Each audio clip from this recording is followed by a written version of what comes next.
Come on, let's go on a date. We'll relax for a little bit. We'll forget all about Tim. I don't know, Josh. There's something off about all this. What's not? I mean, come on. Look, all this history here. There's so many names, so many people. I don't know. It's something familiar. How is it familiar? Come on. How often have you actually been in a cemetery? Let's go eat. I don't want to be here. Go set up for eating. I mean, come on. We're in a graveyard.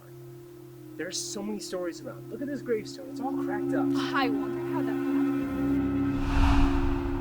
What the hell is that?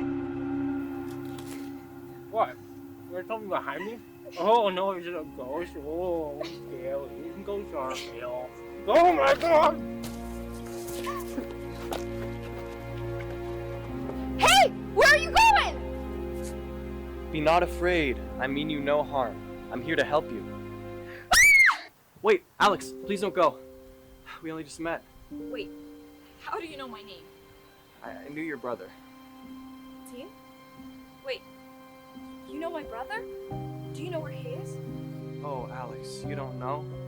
Your brother died saving my life. He's a hero.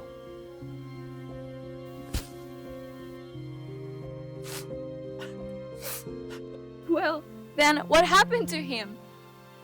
If he was such a hero, why haven't I heard anything about him in almost a year now? I am his sister, and he's supposed to be here for me, for all of us. I deserve to know what happened. You're right, you deserve to know. That's why I'm here.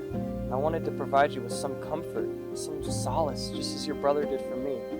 He gave his own life for mine. I just wish I could have survived to serve as a testament to his heroism.